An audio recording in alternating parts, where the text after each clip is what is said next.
So, hello everyone, welcome back to our YouTube channel JKSSB Exam Adda.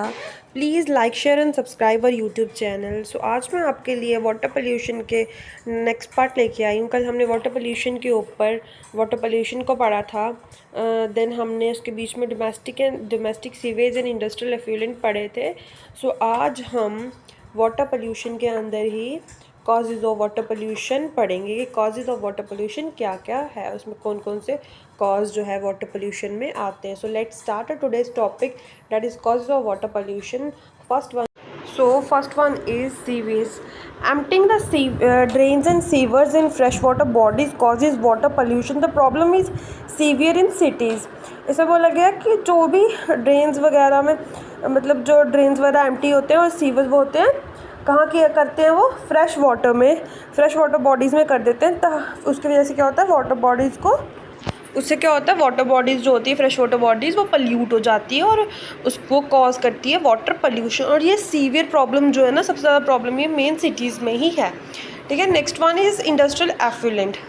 Industrial waste containing toxic chemicals, acids, alkalines, metallic salts, phenol, cyanides and ammonia, radioactive substances etc. are source of water pollution. ये बोल रहे हैं कि industrial waste contain करता है जो chemicals, जो industry से जो फैक्ट्रीज़ वगैरह से जो भी केमिकल आता है उस सब में क्या होता है, एसिड्स होते हैं, मेटलिक सॉल्ट्स होते हैं, फिनोल, साइनाइड होते हैं, अमोनिया वगैरह जो होते हैं वो एक हार्मफुल सबस्टांसेस होते हैं जो क्या करते हैं, वो वाटर को पल्यूट करने का एक सोर्स है. ठीक है. और वो कॉज करती है ऑल्सो कॉज थर्मल और हीट पोल्यूशन ऑफ वाटर. और वो वाटर में हीट पल्यूट कर देते हैं, हीट पोल्यूशन कर देते हैं. ठीक है. थर्मल पोल्यूशन कर देते हैं वाटर का. इंडस्ट्रीज़ वगैरह हो गई, जो हॉस्पिटल का गंद आ गया, हमारे घर का वेस्ट वगैरह जो हो गया वो मेनली अगर वाटर में जाएगा तो वाटर को वो पल्यूट कर देगा. ठीक है. और वो सबके लिए हार्मफुल हो जाएगा, है ना, वाटर. अब next one is synthetic detergents. ठीक है. Synthetic detergent used in washing and cleaning produce foam and pollute water. अब जो वहाँ पे धोएगा कपड़े शपड़े जो भी कुछ भी, तो वो क्या करेगा, सिंथेटिक डिटर्जेंट यूज़ करते हैं जो कि वॉशिंग और क्लीनिंग के काम आता है. और वो प्रोड्यूस क्या करता है, फोम प्रोड्यूस करता है. और वो फोम जाके वाटर में मिक्स होता है एंड वाटर को पल्यूट कर देता है. ठीक है. Next one is agrochemicals. Agrochemicals like fertilisers. ठीक है. एग्रोकेमिकल क्या हो गए, लाइक फर्टिलाइजर्स, जो क्या कंटेन करेंगे, fertilizer containing nitrates and phosphate. ठीक है. And pesticides, insecticide, fungicide, herbicide वगैरह एक्सेट्रा. ठीक है. Washed by rain water and surface water and surface run off pollute water. अब ये जो एग्रोकेमिकल एंड फर्टिलाइजर्स वगैरह पेस्टिसाइड्स होंगे ये करेंगे, वॉश अवे हो जाएंगे रेन वाटर से. ठीक है. और ये वाटर को पल्यूट कर देंगे. अब पेस्टिसाइड्स या इंसेक्टिसाइड जो भी हम फर्टिलाइजर्स अपने प्लांट्स वगैरह में डालते हैं तो वो हमारी सॉइल के वाटर को पल्यूट कर देता है. ठीक है. देन आ गया आपका oil spilling. Oil spillage into water sea water during drilling and shipment pollute it. ठीक है. ये भी इसकी वजह से pollute हो जाती है. देन सिक्स्थ वन यहाँ से स्टार्ट है. water heat from industrial discharges. water heat from industrial discharges increase the temperature of water bodies. अब जो वेस्ट हीट निकलती है ना इंडस्ट्रियल, जब इंडस्ट्रीज का गंद वगैरह होता है तो वो क्या करता है कि वाटर बॉडीज़ के टेम्परेचर को बढ़ा देता है. ठीक है. और जो अफेक्ट करता है distribution and survival of sensitive species को. और जब उसका वाटर का टेम्परेचर, वाटर बॉडीज़ का, फ्रेश वाटर बॉडीज़ का टेम्परेचर जो है वो बढ़ जाता है गंद की वजह से. इंडस्ट्रियल जो गंद होता है, इंडस्ट्री से जो वही वेस्ट निकलता है, ठीक है, वो अफेक्ट करता है एक्वेटिक लाइफ को. ठीक है. एक्वेटिक स्पीशीज़ को जो है वो अफेक्ट करता है. ठीक है. नेक्स्ट आपका आ गया पल्यूटेंट में include organic and inorganic substances.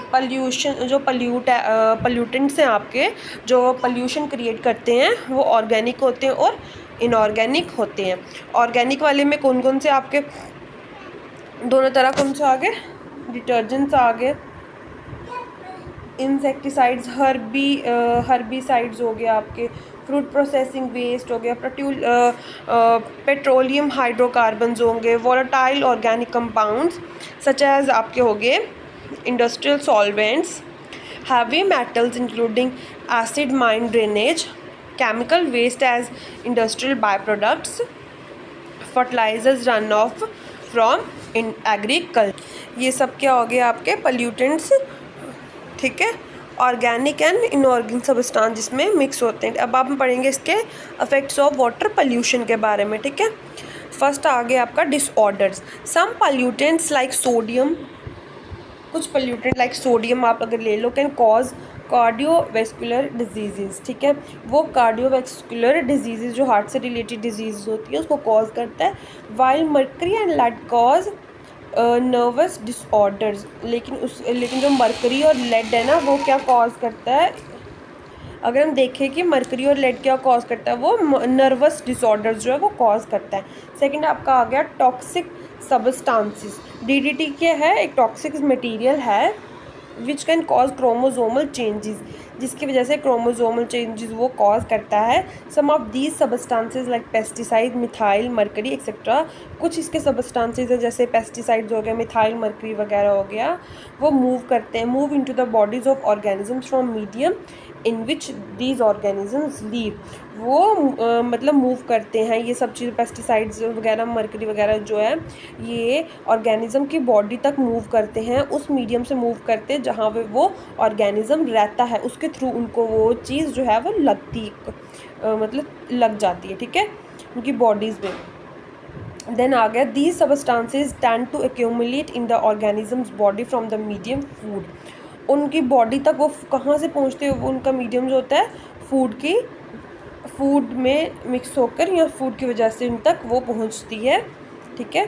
This process is called बायोअक्यूमुलेशन और बायो कंसंट्रेशन। इस प्रोसेस को हम क्या बोलेंगे, इस प्रोसेस को हम बोलेंगे बायोअक्यूमुलेशन और बायो कंसंट्रेशन, ठीक है।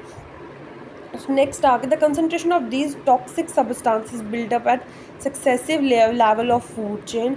ये जो कंसंट्रेशन है इन टॉक्सिक सब्सटेंसेस की, ये बिल्डअप कब होती है, एक सक्सेसिव लेवल है फूड चेन का उसमें, और हम उस प्रोसेस को क्या बोलेंगे, हम उसको बोलेंगे बायोमैग्निफिकेशंस, ठीक है। नेक्स्ट आगे water pollution.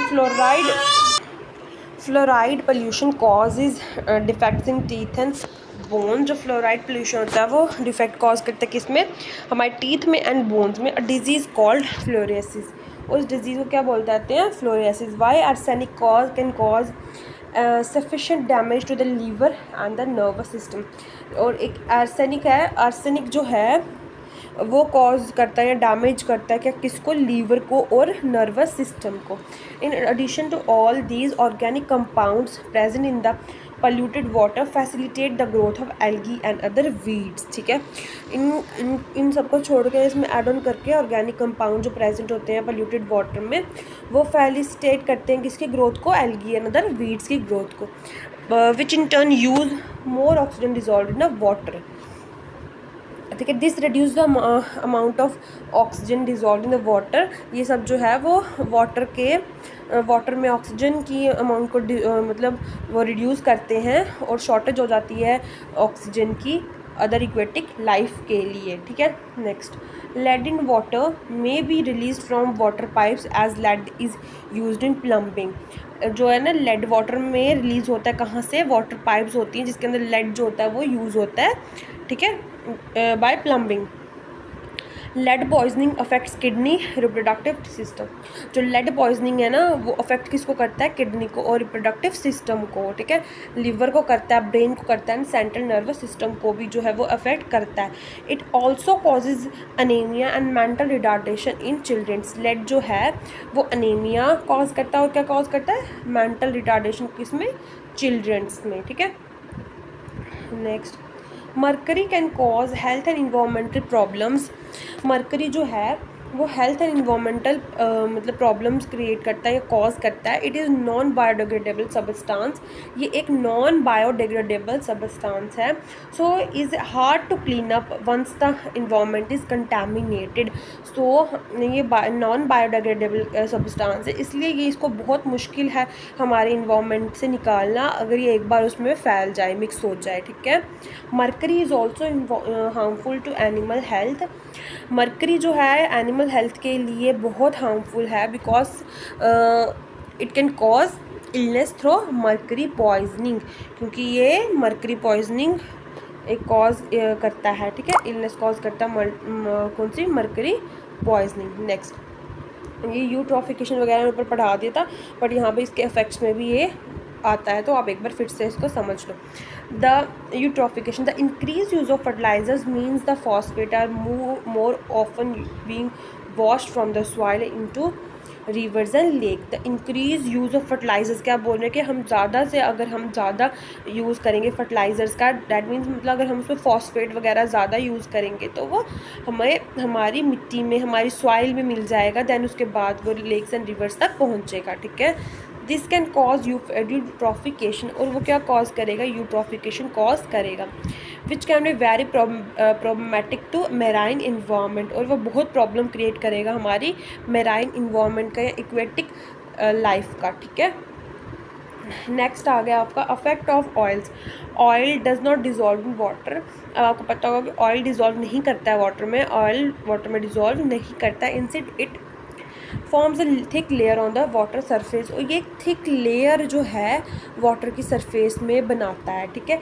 It can stop marine plants receiving enough light, और ये स्टॉप करता है किसको, मेराइन प्लांट्स को, उनकी जितना उनको लाइट चाहिए है वो रिसीव करने के लिए, ठीक है, उसको स्टॉप करता है, और फोटोसिंथेसिस, ठीक है। It is harmful for fish and marine birds, और ये बहुत हार्मफुल है फिश के लिए और मेराइन बर्ड्स के लिए, यहाँ के इक्वेटिक लाइफ्स के लिए, ठीक है। Next, decrease DO effects of organic matter which reaches water bodies decomposed by microorganisms present in water. अब ऑर्गेनिक मैटर जो वाटर बॉडीज़ में पहुंचता है वो डिकम्पोज होता है, इस डिकम्पोज क्या किससे हो जाता है, माइक्रो ऑर्गेनिज्म जो वाटर में प्रेजेंट होते हैं, leading to low DO level, ठीक है। Next, the saturation value of DO varies from 8 to 15 mg per litre, ठीक है। Lower DO may be harmful to animals, especially fish population, ठीक है। जो ये DO, लोअर DO है ना, DO मतलब डिक्रीज ऑक्सीजन है शायद, है ना, ये जो है क्या बोलते हैं इसको, DO है, ये हार्मफुल है किसके लिए, एनिमल्स के लिए, स्पेशली फिश, जो फिश की पॉपुलेशन है उसके लिए ये हार्मफुल है, ठीक है। Oxygen depletion, deoxygenated helps in release of phosphate from bottom sediments and cause eutrophication. जब डीऑक्सीजनेटिंग हो जाती है तो वो हेल्प करती है किसके लिए, जो रिलीज फॉस्फेट की रिलीज है जो बॉटम सेडिमेंट्स में है, और कॉज करती है वो क्या कॉज करते हैं, यूट्रॉफिकेशन, ठीक है। Next, change in pH, water temperature, changes in pH, oxygen and temperature will change many physiochemical characteristics of water, ठीक है। चेंज हो जाता है pH में, चेंज हो जाता है ऑक्सीजन में, टेम्परेचर चेंज हो जाता है, तो वो बहुत सारी चेंजेस वाटर में ले आता है, ठीक है। नेक्स्ट आपका आ गया nitrate ions present in the water are harmful to human health. जो नाइट्रेट आयन प्रेजेंट होते हैं वाटर में वो ह्यूमन हेल्थ के लिए हार्मफुल होते हैं, ठीक है। From nitrogen fertilizers, nitrate ions seep into water bodies from where these may bioaccumulate in the bodies of the consumer. In the stomach, nitrate ion is reduced to nitrate, ठीक है, and is responsible for blue baby syndrome and stomach cancer. Stomach में क्या होता है कि ये वाला जो नाइट्रेट इज़ रिड्यूस्ड और नाइट्राइट जब बन जाता है तो वो रिस्पॉन्सिबल किस चीज़ के लिए होता है, ब्लू बेबी सिंड्रोम के लिए, और वो क्या कॉज करता है, कैंसर, स्टोमक कैंसर करता है, ठीक है। नेक्स्ट अब हमने पढ़ना फैक्ट्स पढ़ लिए, हम पढ़ेंगे control of water pollution. The following points में helps in reducing water pollution from non point sources. First आ गया judicious use of chemicals like pesticide fertilizers, which will reduce their surface runoff and leaching, ठीक है। use of these on sloped land should be avoided. Next आएगा use of nitrogen fixing plants to supplement the use of fertilisers.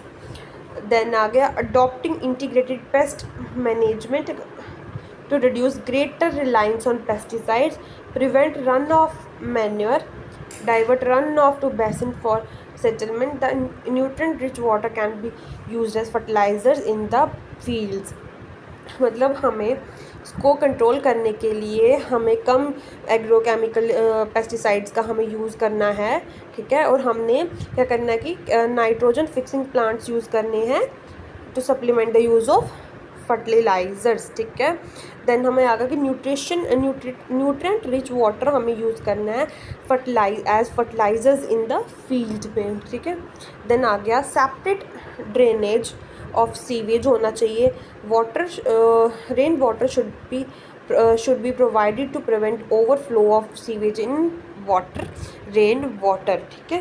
Planting trees would reduce pollution by sediments, will also prevent soil erosion.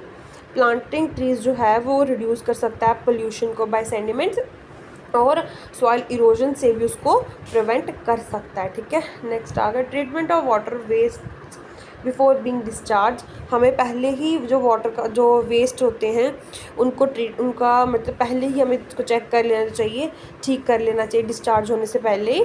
तो waste water should be properly treated by primary and secondary treatments to reduce the BOD/COD level up the permissible levels for discharge, ठीक है। तो हमें जो waste होता है water का उसको पहले ही ट्रीट कर देना चाहिए, पहले प्राइमरी मेथड से, देन फिर सेकेंडरी ट्रीटमेंट से, ताकि हम उसके बीच में BOD रोक सकें, ठीक है। और उसका COD लेवल जो है हम मतलब पहले, ताकि वो पहले ही उसका लेवल वगैरह सब चेक हो जाए डिस्चार्ज से पहले, ठीक है। नेक्स्ट आपका आ गया सीवेज ट्रीटमेंट और domestic water waste water treatment. ये एक is a process removing contaminants from the waste water and household sewage both run off effluents and domestic, ठीक है। ये एक ऐसा ट्रीटमेंट है, या डोमेस्टिक वाटर वेस्ट ट्रीटमेंट है। ये प्रोसेस उसका ऐसा है कि हमें जो रिमूव करना है वेस्ट वाटर से contamination, removing contaminants from waste water and household sewage, जो गंद निकलता है हाउस होल्ड का, बोथ कौन सा, रन ऑफ वाला भी और डोमेस्टिक वाला भी। और ये it includes physical, chemical and biological processes to remove physical, chemical and biological contaminants। और इंक्लूड क्या करता है, फिजिकल, केमिकल, बायोलॉजिकल प्रोसेसेस किसको रिमूव करने के लिए, physical, chemical and biological contaminants को, ठीक है। Its objective is to produce an environmental friendly safe fluid waste steam, ठीक है। इसका ऑब्जेक्टिव क्या है कि एक environmental safe fluid waste steam बनाएं एंड सॉलिड वेस्ट और treated sludge responsible for disposal और reuse usually as form fertilizers, ठीक है। इसमें आ गया कन्वेंशनल सीवेज ट्रीटमेंट में involve these 3 stages called primary, secondary and tertiary treatment. Conventional sewage treatment में 3 स्टेजेस आएंगी आपकी, that is primary, secondary and tertiary treatment. Primary treatment आपका कंसिस्ट करता है, उसमें क्या क्या आएगा, उसमें आएगा temporary holding the sewage in quiescent basin where heavy solids can settle to the bottom while oil, grease and lighter solid float to the surface. Primary में क्या होगा कि टेम्परेरी होल्ड करेंगे सीवेज को एक बेसिन में, जहाँ क्या होगा हैवी सॉलिड जो होंगे वो नीचे बॉटम में सेटल हो जाएंगे, और बाकी जो oil, grease and lighter solid जो होंगे ना वो वाटर के ऊपर की सरफेस में जो आपके फ्लोट करने लग जाएंगे। The subtle and floating materials का आर रिमूव्ड, और जो सटल नीचे बॉटम में आपके मटेरियल होगा ना उसको रिमूव कर देंगे, एंड द रिमेनिंग लिक्विड में बी डिस्चार्ज और सब्जेक्टेड टू सेकेंडरी ट्रीटमेंट। और जो आपका रिमेनिंग लिक्विड बचेगा ना, या तो उसको डिस्चार्ज कर देंगे या तो उसको सेकेंडरी ट्रीटमेंट के लिए आगे फर्दर उसको भेज देंगे, ठीक है। Next secondary treatment removes dissolved and suspended biological matter. वो क्या रिमूव करेगा, डिजॉल्व और सस्पेंडेड मैटर करेगा। Primary treatment is typically performed by indigenous water born microorganisms in a managed habitat। Secondary treatment क्या होगा, टिपिकली किस में परफॉर्म होगा, इंडिजिनस वाटर बॉर्न माइक्रो में इन अ मैनेज हैबिट, ठीक है। सेकेंडरी ट्रीटमेंट में रिक्वायर सेपरेशन प्रोसेस, उसको एक सेपरेशन प्रोसेस वो रिक्वायर करेगा to remove the microorganism from the treated water to discharge or tertiary treatment. ठीक है. The last one is tertiary treatment is sometimes defined as anything more than primary and tertiary treatment. ठीक है. Treated water is sometimes disinfected chemically or physically. क्या बोला है कि जो tertiary treatment है वो समटाइम्स हम उसको डिफ़ाइन करेंगे जो प्राइमरी और सेकेंडरी के बाद है. ठीक है. और उससे ज़्यादा ट्रीटेड वाटर समटाइम्स क्या होता है कि जो हम वाटर ट्रीट करते हैं प्राइमरी या सेकेंडरी में उसमें क्या होती है डिसइंफेक्शन केमिकली और फिजिकली. ठीक है. For example lagoons, microfiltration prior to discharge into a stream, water bell lagoons और वेटलैंड, और it can be used for irrigation of a golf course. ठीक है. ग्रीन वे और park it is sufficiently clean हो जाता है वो. It is also भी use for ground water discharge और एग्रीकल्चर पर्पसेस के लिए भी ये जो है आपका यूज़ होता है. ठीक है. सो इसी के साथ अब हम सॉइल पोल्यूशन के बारे में पढ़ेंगे. Soil pollution can be defined as the presence in the soil of chemical or substance with higher concentration than the normal that has adverse effect on any non-target organism. Soil pollution एक ऐसा होता है कि soil में किसी chemical की या substance की कंसनट्रेशन हाई हो जाती है देन नॉर्मल, तो उसके जो एडवर्स इफेक्ट होते हैं. ठीक है. उसको हम क्या बोलेंगे soil pollution. It also refers to contamination of soil due to addition of xenobiotics that destroyed its quality and productivity. इसको हम क्या बोल सकते हैं कि जो सॉइल की कंटामिनेशन होती है ड्यू टू एडिशन ऑफ मतलब ज़ीनोबैटिक्स जो उसकी क्वालिटी को प्रोडक्टिविटी को अफेक्ट करते हैं. ठीक है. कि सोर्सेज में आ जाएंगे नेचुरल सोर्सेज, जियोजेनेटिक सोर्सेज. ठीक है. Several soil parent rocks are natural sources of some heavy metals and radionuclides which can be detrimental to human health if present at higher concentration. ठीक है. क्या होगा इसमें arsenic contamination is one of the major environmental problem around the world. Arsenic की contamination जब होती है वो एक मेजर पोल्यूशन मतलब इन्वायरमेंटल की प्रॉब्लम है ऑल ओवर द वर्ल्ड. ठीक है. Natural sources of arsenic includes volcanic eruptions, weathering of arsenic containing rocks. ठीक है. जो नेचुरल सोर्सेज है ना और उसके आर्सेनिक के वो इंक्लूड किस किस में है volcanic eruptions, weathering of arsenic containing rocks. ठीक है. नेक्स्ट आ जाएगा इसके साथ ही radon.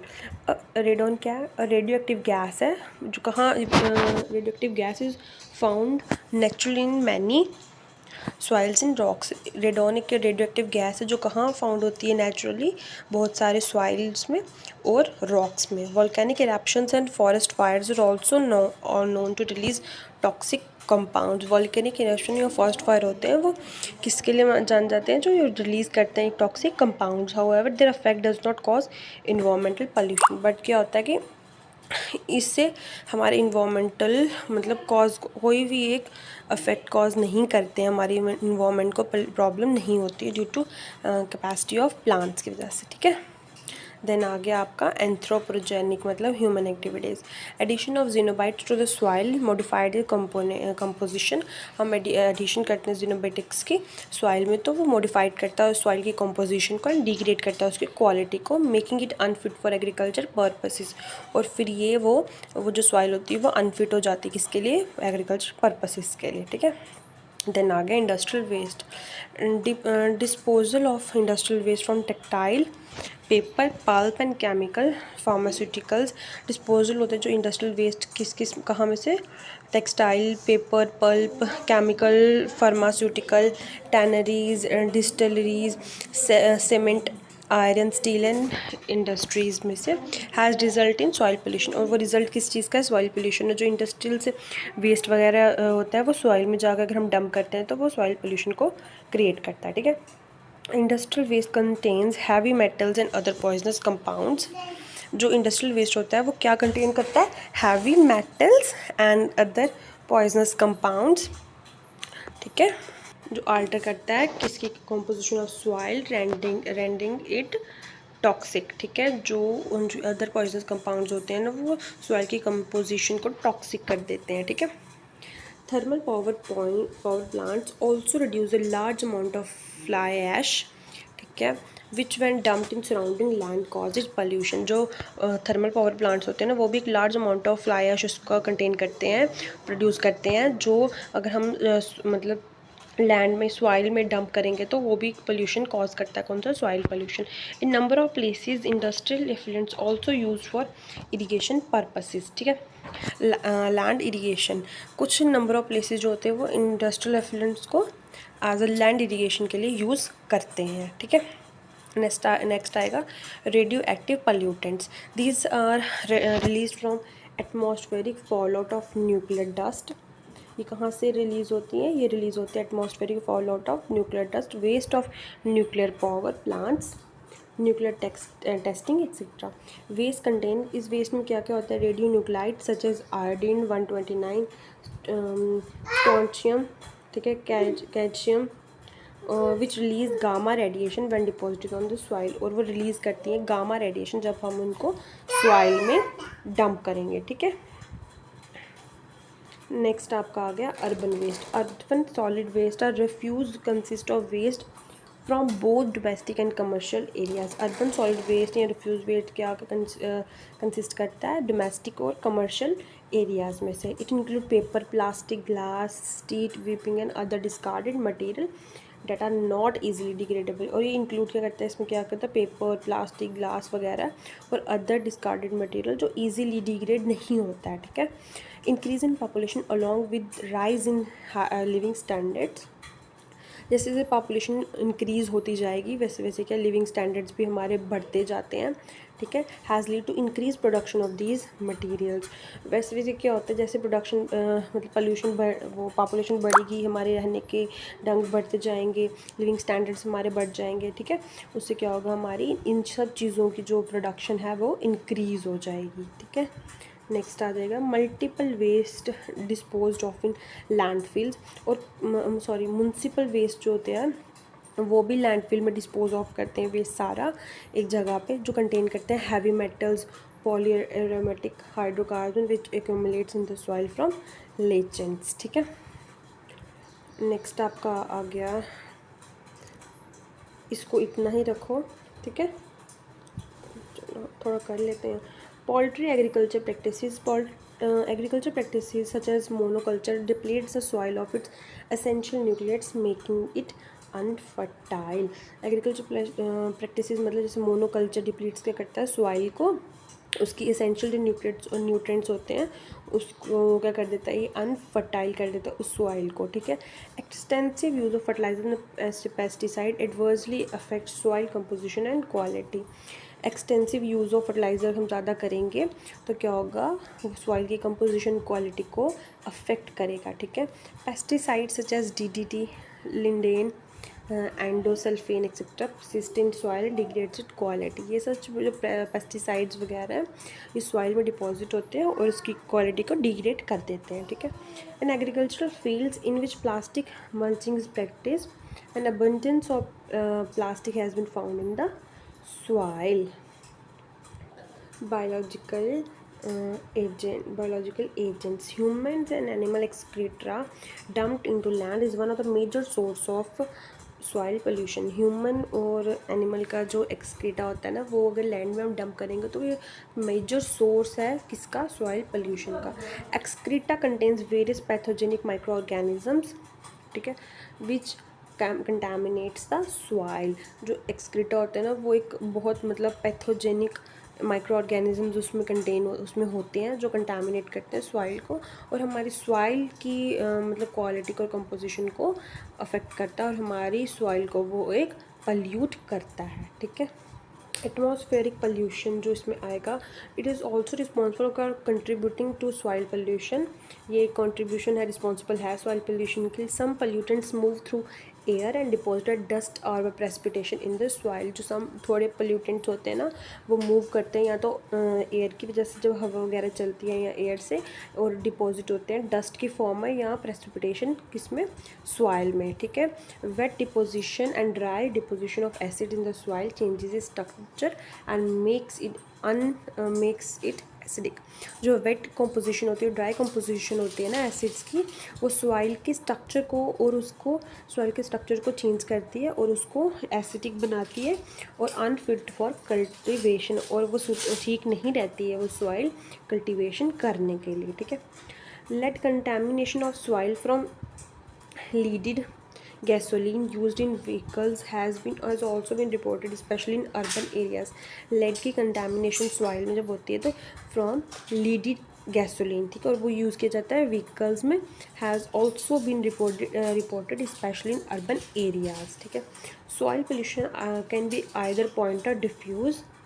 point source soil pollution can be caused by a specific event in a particular area in which contamination are released and its source, the extent is easily identified, ठीक है।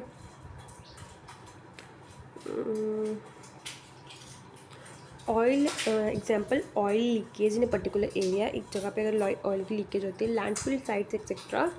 Diffuse oil pollution is pollution that is spread over very wide areas and does not have a single or easily identified source.